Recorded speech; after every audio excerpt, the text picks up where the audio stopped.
Hi, I'm Ryan Szymanski, curator for Battleship, New Jersey Museum and Memorial. And today we've got a little bit of naval history news for you guys. The news doesn't specifically tie into naval history, but I'll tell you why I think it is important for naval history. And the news right now, check out this article linked in the description below. Morocco just became the 60th country to ratify the High Seas Treaty, which means it is now going to go into effect.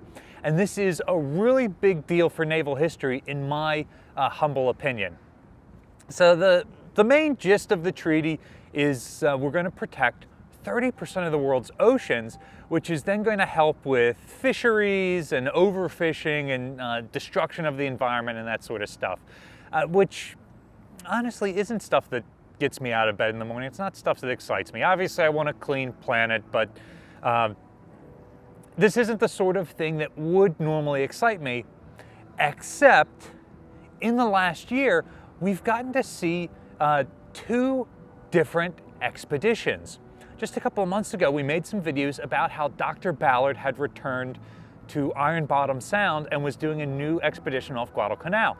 And while he was there, he found some new shipwrecks. He went back and he revisited some shipwrecks that he'd been to back in the early 90s, and they were able to see deterioration on those wrecks and how it progresses over time.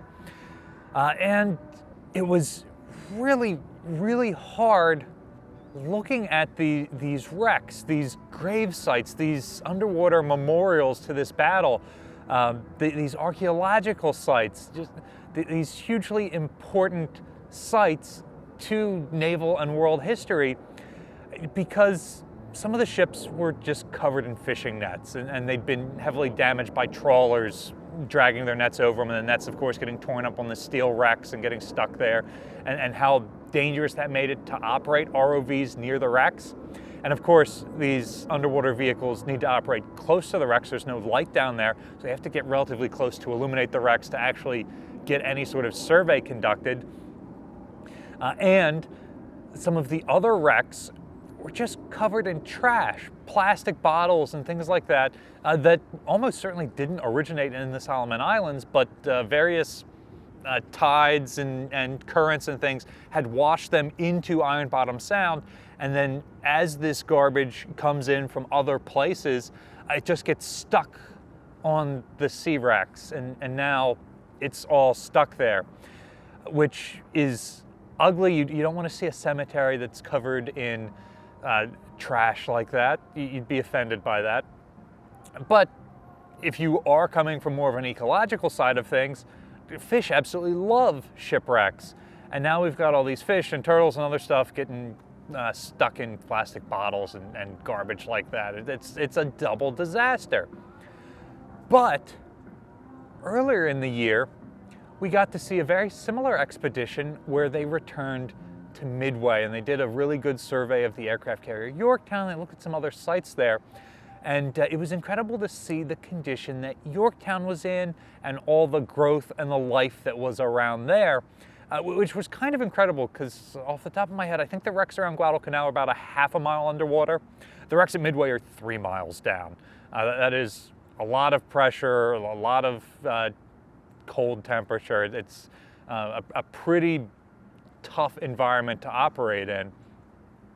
And yet, those wreck sites, the Midway wreck sites, were not covered in garbage or defiled by nets or anything like that.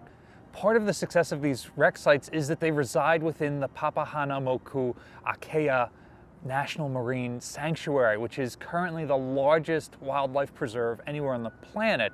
But only 3% of the world's oceans are protected, and this new treaty is going to make it so that 30% of the world's oceans are protected. Even if you just take that ratio and say just 1/3 of shipwrecks are now going to be protected by this, that's still fantastic, and we're not going to see 1/3 of these grave sites being as defiled as the ones off Guadalcanal. And that's why I think that this treaty is a hugely important thing for those of us who are maritime historians, who are interested in shipwrecks and underwater exploration, those sorts of things, even if we don't share a deep interest in environmental things. What are some shipwrecks that you think absolutely must be protected? And why? Is it their historic significance? Is it that they make really great artificial reef sites and are really good in an environmental sense? Let us know in the comment section down below.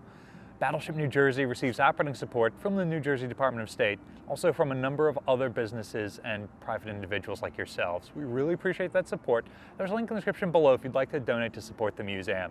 You can also support us by liking, sharing, and subscribing so more people find out about the museum and our channel. Thanks for watching.